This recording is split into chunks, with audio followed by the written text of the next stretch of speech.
दुनिया के ऐसे अजीबोगरीब फर्नीचर्स जो आपने आज से पहले कभी नहीं देखे होंगे, आज देखेंगे। ये बुलडोजर से इतनी सारी महंगी बाइक्स को क्यों कुचला जा रहा है और अमेरिका और जापान क्यों चाहते हैं कि इंडिया एक ताकतवर देश बन जाए, जानेंगे वीडियो के लास्ट में। नंबर 10। आप सबके घर में फर्नीचर जैसे कुर्सियां, सोफे आदि तो होंगे ही, पर क्या आपके घर में ऐसा कोई फर्नीचर है जिसे आप अपने हिसाब से शेप देकर इस्तेमाल कर सकते हैं? चलिए आज हम आपको ऐसा ही एक फर्नीचर पीस दिखाते हैं। हम बात कर रहे हैं इस वीडियो में दिखाए गए फर्नीचर पीस की, जो कि कुछ इस तरीके का दिखाई देता है। आप इसे चेयर की तरह इस्तेमाल कर सकते हैं, कुछ इस तरीके से इसे खींचकर इसे सोफा बना सकते हैं और साथ ही आप जैसा चाहें वैसे शेप का सोफा इस फर्नीचर से क्रिएट कर सकते हैं। अगर आप इसे फ्यूचर का फर्नीचर कहेंगे तो भी कुछ गलत नहीं होगा, क्योंकि आने वाले टाइम में फर्नीचर पर भी टेक्नोलॉजी का काफी असर देखने को मिलेगा। नंबर 9। बुलडोजर को वैसे तो हैवी लिफ्टिंग करने और खुदाई करने के लिहाज से डिजाइन किया गया था, पर अब इसका इस्तेमाल लोगों के घर और व्हीकल्स तोड़ने में भी किया जाने लगा है। पर भारत इकलौता ऐसा देश नहीं है जो कि बुलडोजर चीजें तोड़ने में इस्तेमाल कर रहा है। अब अमेरिका भी इस लिस्ट में शामिल हो चुका है। हाल ही में न्यूयॉर्क के सिटी पुलिस डिपार्टमेंट ने मेयर एरिक एडम्स के कहने पर 100 के आसपास डर्ट बाइक्स और ऑल टेरियन बाइक्स को कुछ इस तरीके से कुचल डाला। ये वो बाइक्स थी जिन्हें पुलिस ने ट्रैफिक रूल्स तोड़ने की पनिशमेंट के रूप में जब्त किया था। आपको बता दें कि तोड़ी गई सभी बाइक्स की कुल कीमत करोड़ों में जाती है। नंबर 8।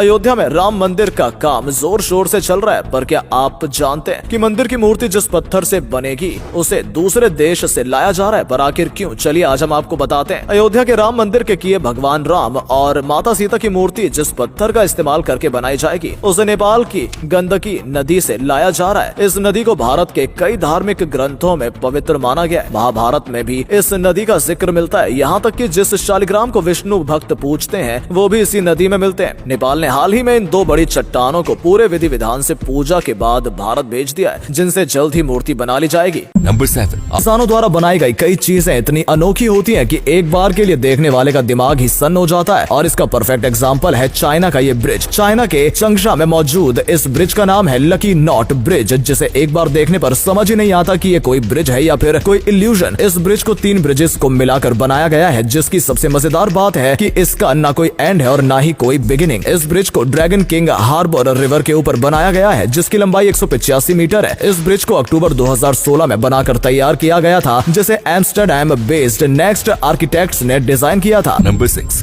आपने अक्सर नोटिस किया होगा कि लगभग सभी फोन्स में कैमरा लेफ्ट साइड पर आता है, पर आखिर क्यों? चलिए आज आपको बताते हैं। शुरुआती टाइम में जब फोन बनाए जाते थे तो कैमरे को बीच में दिया जाता था। ऐसे में फोन को पकड़ते हुए कैमरा उंगलियों के बीच में आता था, जिसके चलते कैमरे का लेंस खराब हो जाता था। और इस चीज को देखते हुए आईफोन ने सबसे पहले लेफ्ट साइड में कैमरा देना शुरू किया। जैसा कि आप जानते हैं कि ज्यादातर लोग राइट हैंड से फोन का इस्तेमाल करते हैं, तो लेफ्ट साइड में कैमरा आने के बाद कैमरा फोन इस्तेमाल करते हुए उंगलियों से प्रोटेक्टेड रहने लगा, जिसकी वजह से लोग फोन में लंबे टाइम तक अच्छी फोटोज और वीडियोस ले पाते थे। और इसी चीज को देखते हुए बाकी सभी कंपनीज ने भी कैमरा लेफ्ट साइड में शिफ्ट कर दिया। क्या आपने कभी ऐसा कोई फोन इस्तेमाल किया जिसका कैमरा मिडिल में रहा हो? फोन का नाम कमेंट्स में लिखकर जरूर बताएं। नंबर 5। हमने पहले भी कई बार कहा है कि वॉक हेल्थ के लिए काफी ज्यादा जरूरी होती है, पर कितना जरूरी होती है ये अब एक स्टडी ने साबित कर दिया है, जिसके बारे में आज हम आपको बताएंगे। हाल ही में मोलेक्युलर साइकेट्री नाम की एक जर्नल में पब्लिश हुई एक स्टडी की माने तो रोज 1 घंटे की वॉक से ब्रेन में स्ट्रेस क्रिएट करने वाले रीजन की एक्टिविटी कम हो जाती है, जिससे मेंटल हेल्थ को अच्छा किया जा सकता है। पर ध्यान देने वाली बात यह है कि वॉक नेचर में होनी चाहिए, ना कि आपके शहर की सड़क पर। नंबर 4। आजकल के बच्चे किताबें पढ़ना छोड़कर गैजेट्स चलाने पर ज्यादा ध्यान देते हैं। ऐसे में उनकी हेल्थ को तो नुकसान होता ही है, साथ ही उनकी पढ़ाई में भी मन उठने लगता है। और इसी समस्या को ध्यान में रखते हुए बुल्गारिया की सरकार ने पब्लिक पार्क्स में कुछ इस तरीके से बुक बेंचेस इंस्टॉल करवाई हैं। इन ब्रांचेस पर कुछ इस तरीके से इंटरेस्टिंग टेक्स्ट्स और फोटोज बनाए जाते हैं, ताकि इन्हें देखकर बच्चों के मन में किताबें पढ़ने के ललक जगे और वो गैजेट्स को छोड़कर किताबों पर ज्यादा ध्यान दें। Fact number 3। अपने हमारे शरीर का एक काफी शानदार हिस्सा होते हैं। क्या आप जानते हैं कि अगर लंग्स में किसी तरीके का डैमेज होता है तो ये उसे अपने आप रिपेयर कर लेते हैं। अब इसका मतलब ये नहीं है कि आप जमकर शराब और सिगरेट पिएंगे। खैर, ये बात हुई लंग्स की क्वालिटी की। अब आपको बताते हैं लंग्स से जुड़ा एक चौंकाने वाला फैक्ट। हमारे शरीर के छोटे से हिस्से में सिमटे लंग्स असल में इतने बड़े होते हैं कि अगर उन्हें बाहर निकालकर जमीन पर बिछाया जाए तो ये पूरा एक टेनिस कोर्ट को कवर कर लेंगे। और अगले फैक्ट पर जाने से पहले इस फोटो को ध्यान से देखकर बताओ कि आपको कौन सा क्रिकेटर दिख रहा है। इससे पता चलेगा कि आपकी आंखें और आपका दिमाग कितना तेज है। आपको मिलते हैं 3 सेकंड। फैक्ट नंबर 2, आपने कई बार सुना होगा कि गिरगिट का विजन 360 डिग्रीज का होता है, पर आज हम आपको दिखाएंगे कि कैसे एक गिरगिट एक टाइम पर 360 डिग्रीज देख पाता है। इस वीडियो को ध्यान से देखिए। वीडियो में गिरगिट की दोनों आंखें एक दूसरे के ऑपोजिट काम कर रही हैं। जब एक आंख आगे देख रही है तो दूसरी पीछे देख रही है, और जब एक ऊपर देख रही है तो नीचे दूसरी देख रही है। अब आप जानते ही हैं कि कैसे गिरगिट की आंखों का इस शानदार कोऑर्डिनेशन उसके 360 डिग्री विजन का कारण बनता है। फैक्ट नंबर 1, भारत आने वाले 25 सालों में एक डेवलप्ड देश बन जाएगा। ये शब्द है पीएम मोदी के, जो उन्होंने इंडिपेंडेंस डे की स्पीच में बोले थे। पर क्या आप जानते हैं कि ऐसा सिर्फ मोदी जी नहीं बल्कि जापान और यूएसए भी चाहते हैं। पर आखिर क्यों? चलिए आज हम आपको बताते हैं। 2018 से जापान और यूएसए हर कोशिश कर रहे हैं कि भारत एक स्ट्रॉन्ग देश बने और डेवलप करे। इसके पीछे उनका अपना पर्सनल बेनिफिट भी है। जैसा कि आप सभी जानते हैं कि इन दिनों चाइना आधी दुनिया की सरदर्दी बना हुआ है। ऐसे में उसे काउंटर करना काफी जरूरी हो जाता है, और भारत अगर स्ट्रॉन्ग हो जाता है तो चाइना को काउंटर करना बाएं हाथ का खेल हो जाएगा। यही कारण है कि ये दोनों देश भारत को हर तरीके से स्ट्रॉन्ग बनाने की पूरी कोशिश कर रहे हैं। दोस्तों, वीडियो अच्छा लगा हो तो इसे शेयर कर देना। ऐसा करने से हमें मोटिवेशन मिलता है और ज्यादा अच्छे वीडियोस बनाने के लिए। वीडियो देखने के लिए आपका बहुत बहुत धन्यवाद।